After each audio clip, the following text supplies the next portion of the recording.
Well, it's so good to have you guys with us on Wednesday night.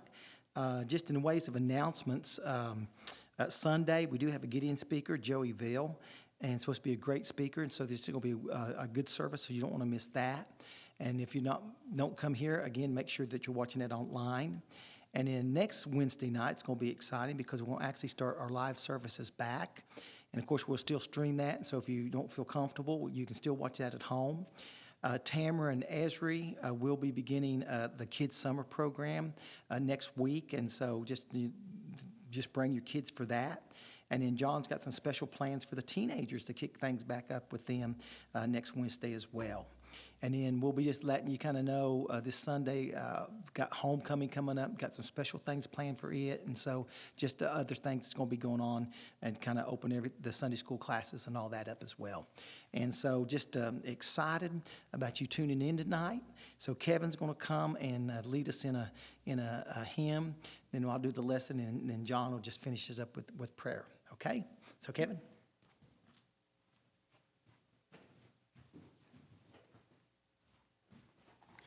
We're going to be singing hymn number 484, so if you've got one of your hymnals at home, feel free to turn to that. If you don't, it's one you should know pretty well, hymn 484, Higher Ground.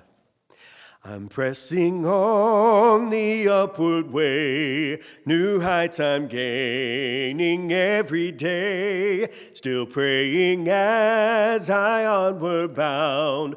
Lord, plant my feet on higher ground.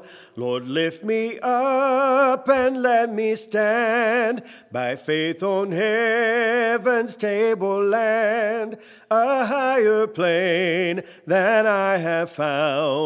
Lord, plant my feet on higher ground. My heart has no desire to stay where doubts arise and fears dismay. Though some may dwell where these abound, my prayer, my aim is higher ground. Lord, lift me up and let me stand by faith on heaven's tableland, a higher plane than I have found. Lord, plant my feet on higher ground. I want to live above the world, though Satan's darts at me are hurled. For faith has caught the joyful sound, the song of saints on higher ground. Lord, lift me up and let me stand by faith on heaven's tableland, a higher plane than I have found. Lord, plant my feet on higher ground.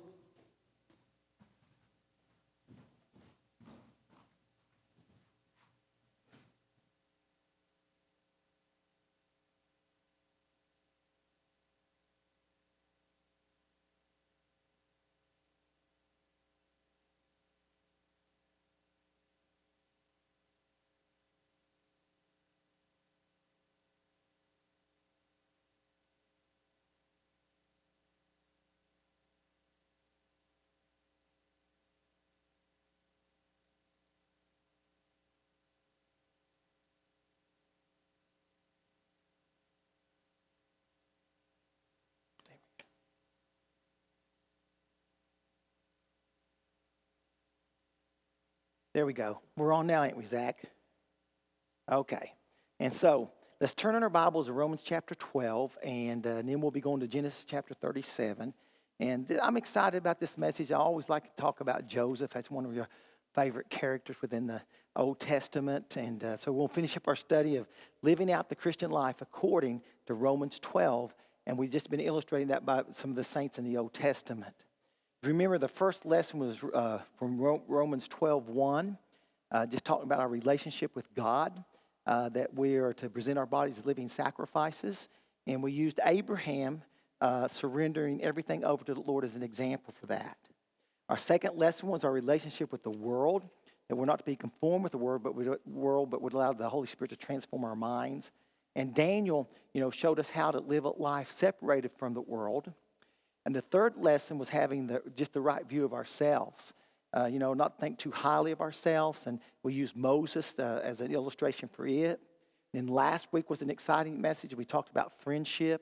We talked about Jonathan and David from verses 9 through 10. He said, let love be without dissimulation. Abhor that which is evil. Cleave to that which is good. Be kindly affectionate one to another with brotherly love. And we talked a little bit about authentic community, how to be a friend. And the last truth here from Romans 12 is just about relationship with unbelievers. And so the title is Joseph Overcoming Evil. And let's just begin by just reading verses 14 through 21. And then we'll look at this on Sunday night in a couple weeks. But he says, bless them which persecute you, bless and curse not. Rejoice with them that do rejoice, and weep with them that weep. Be of the same mind one towards another. Mind not high things, but condescend to men of low estate. Be not wise in your own conceits. Recompense to no man evil for evil. Provide things honest in the sight of all men.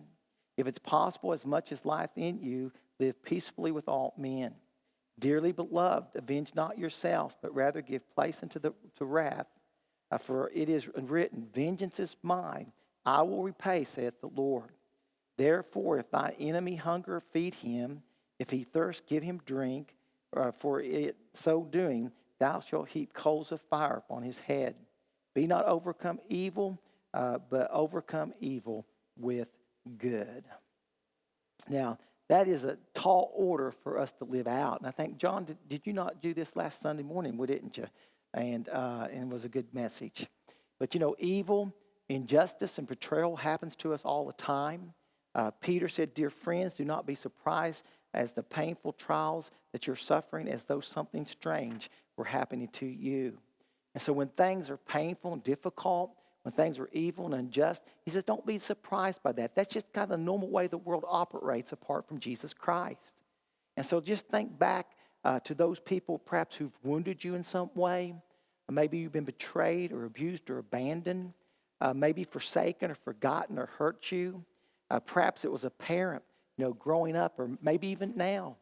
Maybe a sibling or a spouse. Maybe your children or a business partner or co-worker. Someone even involved within the church.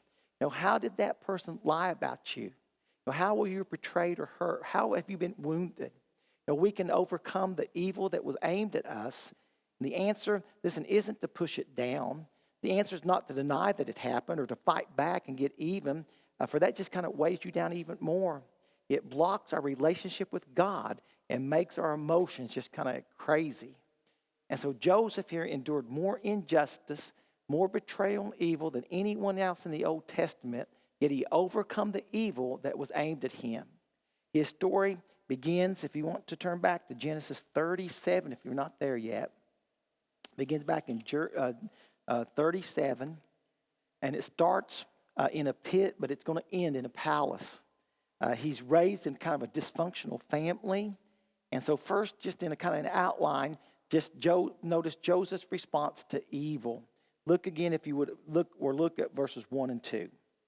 And Jacob dwelt in the land wherein his father was a stranger, in the land of Canaan. These are the generations of Jacob. Joseph, being 17 years old, was feeding the flock with his brethren, and the lad was with the sons Bela and with the sons of Zilpah, his father's wives. And Joseph brought unto his father their evil report. And so Joseph is reporting back to his father that his brothers just kind of not doing what they were supposed to be doing. They're kind of goofing off. And so, of course, this made Joseph very unpopular with them. Verse 3, now Israel loved Joseph more than all his children because he was the son of his old age. And, of course, showing favoritism is just a recipe for disaster. And he made him a coat of many colors.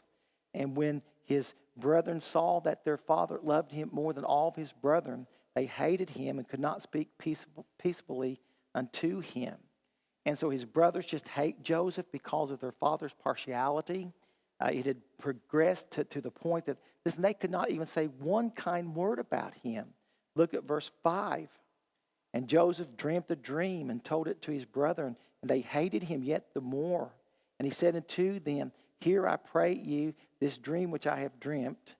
For behold, we were building sheaves in a field, and lo, my sheaf arose and also stood upright. And behold, your sheaf stood around about and made obeisance, for they bowed to me. Verse 8, the latter part says, and they hated him yet the more for his dreams and for his words. So there's not anything they liked about Joseph. Later, his dad is going to tell Joseph to go check on his brothers who are kind of far off, taking care of the sheep. And when they see him coming, they think, well, that's daddy's little pet. We just hate Joseph's guts so much. Let's just kill him. And then one of the brothers had a bright idea. Let's not kill him. Let's just throw him in a pit. Let's just torture him that way. And then later, a caravan of Ishmaelites come by, and one of them speaks up. Oh, won't we just sell him into slavery? Maybe we can make a few bucks off of him. And so they sell him to slavery. At 17 years old, Joseph is taken to Egypt. Now notice here, he's rejected by his family. He goes to a place he didn't even know the language. They serve false gods, just totally pagan society. He's sold into slavery to Potiphar, the head of the secret service for Pharaoh. And Potiphar, picks up quickly that Joseph, God is blessing him in his work, and so he puts him over everything in his household. And then finally, things seem to be getting better for Joseph. Things are looking up for Joseph, and until Potiphar's wife kind of gets the hots for him, and so she tries to get him to sleep with her, but Joseph, of course, refuses. He says, I will not betray your husband who has been good to me. And I couldn't do this against my God. So Joseph understood who had blessed his life. But she grabs him and pulls his jacket off of him, and he runs for his life. And when Potiphar comes home, he says, Joseph tried to rape me. And so Potiphar has Joseph put into prison. Have you ever suffered unjustly? Have you ever been rejected or abandoned? Joseph has been sold into slavery. He's falsely accused here of rape. He's put into prison. Now add to this all that Joseph is forgotten by a friend later on. Remember in prison, Joseph is a trustee, if you would. And so Pharaoh's baker and cupbearer comes to him with a dream, and Joseph interprets their dreams, and the baker would be executed, and then the cupbearer would be restored to his service. And so the cupbearer had promised that he would speak on behalf of Joseph the Pharaoh, and then he forgets about Joseph. And so Joseph is unfairly incarcerated here. He's losing his youth and rejected on every level. It is so unjust and unfair. He's betrayed and he's rejected. And, he's been at this point, he's been in prison 8 or 9 years and forgotten. Oh, instead of it breaking him, though, it's going to make him. When someone walks out on you, maybe someone lies to you or lies about you. Maybe you're betrayed or abused to you in some way, and many people will get bitter. Many have just unresolved emotional issues instead of being gracious and forgiving towards them. They turn against people and they turn against God. You think about people in recovery programs. Maybe alcohol or drug rehab programs, they face some of the things that Joseph faced here, and it breaks them. It becomes an excuse to them to sin, or it becomes an excuse to, to give into that addiction, and they become a victim. Yet some people, on the other hand, they can face the same type of injustice, same type of problems, and instead of breaking them, it just makes them stronger. They have a stronger character. They have more compassion. They become strength. They become victors instead of victims.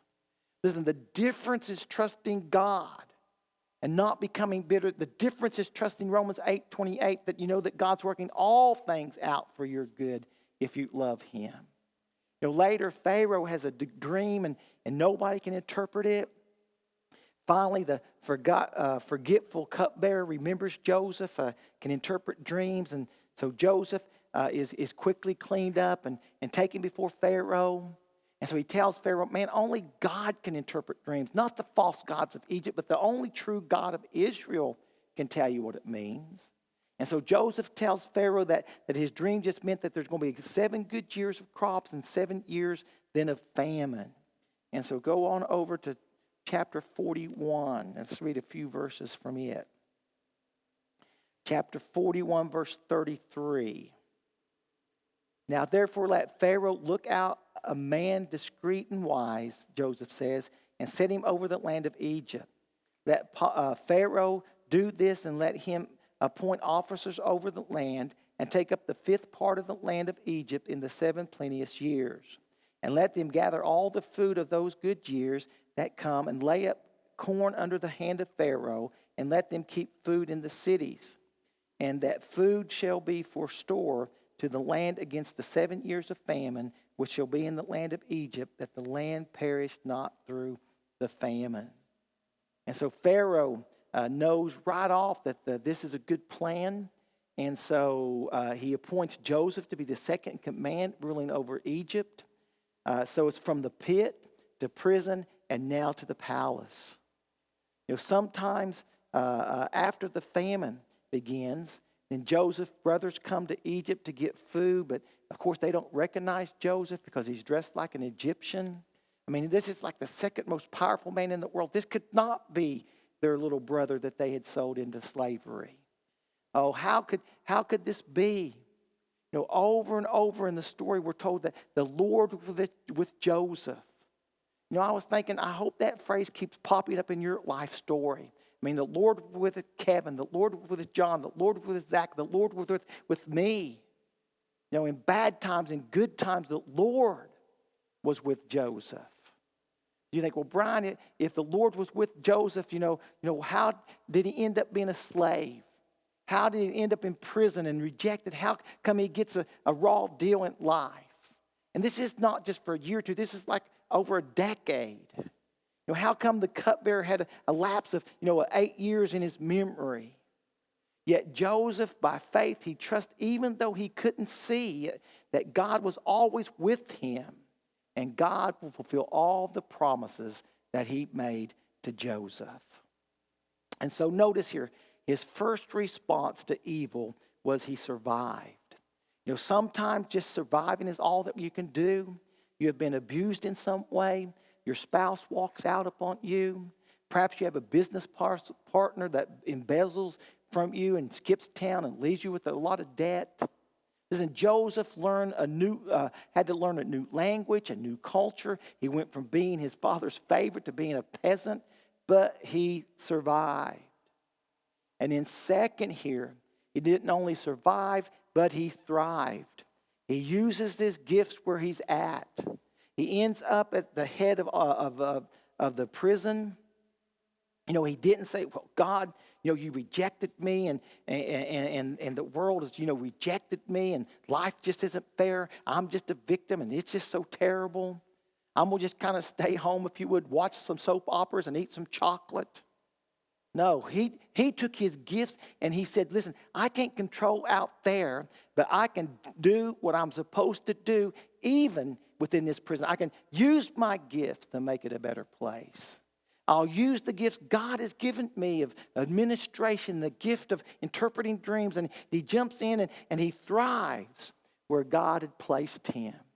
He does what he can with what he has, and he doesn't look at the circumstances. And then the third thing here with Joseph, he resisted.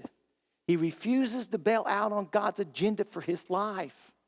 Listen, when you're down and out, when you're tired, when life is unfair, when you have been betrayed, what do you feel like doing? You feel like, I'm going back to that addiction. I'm going to go back to drinking. I'm going back to those drugs. I mean, my spouse walked out on me and I'm lonely and I have some needs of my own. And so I'm going to commit some type of sexual sin or get into this pornography. Joseph, no, he resisted. He wasn't going to take a shortcut. I'm going to honor God in the midst of this difficulty. I'm going to honor God in the midst of my pain. And he waited upon God's time and he waited upon God's place. And God, listen, God had a really big and wonderful plan for Joseph. God is all wise. God is all caring. God is all loving. And when people try and wreck your life with their evil plans, God can take the plans and he will refashion them and put them into a big and good plan. He orchestrates even the bad stuff that bring about the best stuff within our lives.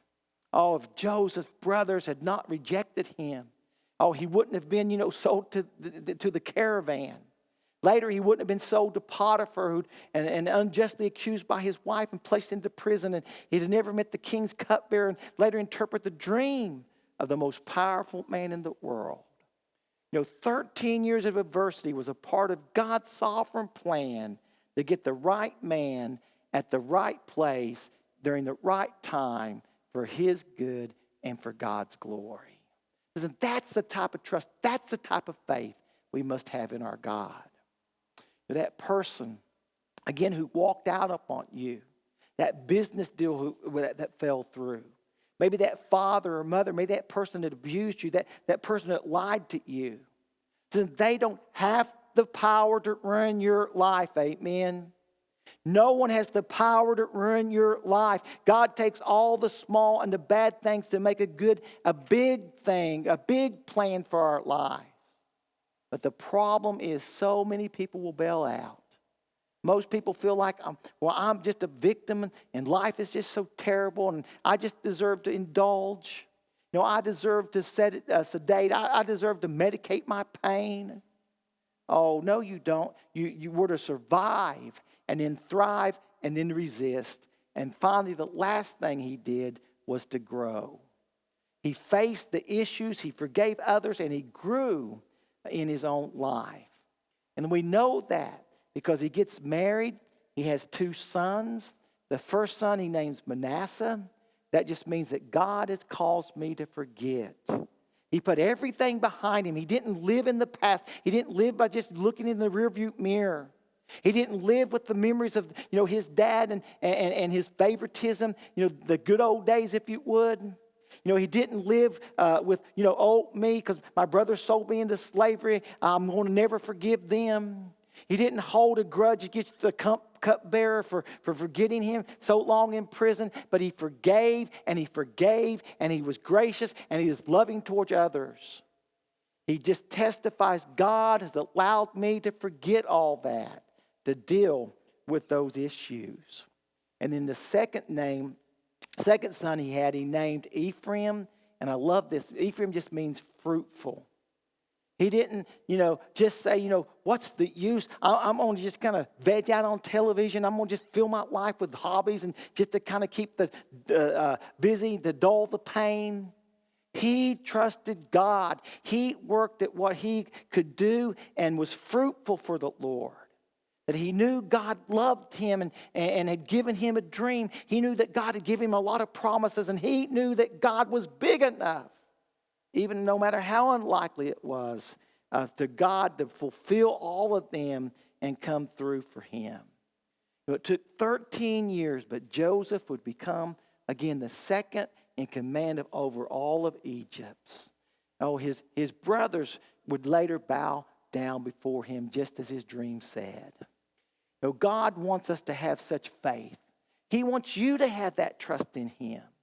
Hebrews 10:36 says, for you have need of endurance, so that once you have done the will of God, you might receive what was promised. James 1 says that trials produces patience, and as we hang tough, God will do some great things within our life and build that godly character within our lives. You think, Brian, I can't make it as a single parent even one more day. I just can't make it in this job is just too tough. I just can't make it one more day. Listen, you can, and you get up and you do it again and again and again, and you'll get stronger and stronger, and God will change you. We always, if you're like me, I always ask God to change the stuff, out there, change that person who's giving me a hard time, change that stuff I can't control. But God's primary commitment to us is that he will change us in the midst of the difficulty. And so we see that Joseph grew and he forgave and he moved on. And then the last thing for the night then, let's just notice Joseph's secret to overcoming evil. First, listen, he was able because of something he knew. Again, in the 13 years, in the betrayal and injustice and abandonment, he knew nothing comes into our lives by accident. It's either decreed or it's been allowed by God.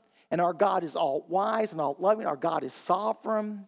You know, there's evil in the world because of the free will that God has given us. We choose to do good or bad, but the evil of others, again, it cannot ruin our lives. God has a plan for you, and he's orchestrating it in a way for your good. Our God is sovereign, and he's absolute control of all the events, all the circumstances. God knows all things actual, all things possible. So God has a good plan for each of our lives. If you'll just trust him, plans that that made to harm us are refashioned by God to fulfill his good plans for us. Oh, Joseph knew God would do him good. Oh, he says what they meant for evil, God meant it for good. You know, some of the evil that has come to you might have taken you to maybe a different state. It might have, changed the directions in your career or your job. But God has used it to change that direction. He's used it to change your character so that you would grow. Go over to Psalms 45 now, or Genesis 45. Genesis 45. And let's begin there in verse 5 and read down to verse 8. Now therefore be not grieved, nor angry with yourselves, Joseph talking, that you sold me hither, for God did send me before you to preserve life. For these 2 years hath the famine been in the land, and yet there are 5 years in the which there shall neither be earing nor harvest. And God sent me before you to preserve you in posterity in the earth, and to save your lives by great deliverance. So now it was not you that sent me hither, but God. But God sent me, he says here. And then notice how he exalts them. He said, he hath made me a father to Pharaoh, and Lord of all his house, and a ruler throughout all the land of Egypt. Because of that, listen, we are never victims. Listen, it may hurt at times, it may be hard and difficult, but you're never a victim. Listen, as a believer, you can never play that poor old me card, okay? Of course, that doesn't excuse the person's evil. It never makes it right, but we must know to survive and to thrive and to resist and to grow, that God will work all things together for the good of those that love him, that has been called according to his purpose. So we're not to have a victim mentality. And we're not to think the world owes me something. You know, some people live with that type of mindset their entire lives. You know, I got this raw deal, and somebody owes me to make my life work out. It's like, oh, poor me. That's the type of person that we want to avoid. You get angry, and you might cry, but you forgive, and you go through the process until you get the victory over it. Joseph said God was in control. Did I like what happened? Of course not. Oh, was it fun in prison? Of course it wasn't. I was falsely accused. My reputation was ruined, but God sent me there. Oh, their evil plans doesn't have the power to run God's big and his good plans for our lives unless we allow it to. And so that's what Joseph knew. And then second secret was what he did. He blessed those who had cursed him. Look, if you would, at verse 9 now of chapter 45. Haste you and go up to my father, and say unto him, thus saith thy son Joseph, God hath made me Lord of all of Egypt. Father, listen, my dream has come true here. God has been faithful to his promises. Come down unto me and tarry not. And thou shalt dwell in the land of Goshen, and thou shalt be near unto me, thou and thy children, thy children's children, and thy flocks and thy herds, and all that thou hast. And so he's blessing them. And there will I nourish thee, for yet there are 5 years of famine, lest thou and thy household and all that thou hast come to poverty. And behold, your eyes see, and the eyes of my brother Benjamin, that it is my mouth that speaketh unto you. And you shall tell my father of all the glory in Egypt, and of all that ye have seen, and you shall haste and bring down my father hither. Oh, Joseph chose to bless his brothers who had rejected him. So to get rid of bitterness, you trust God is in control and that God is good.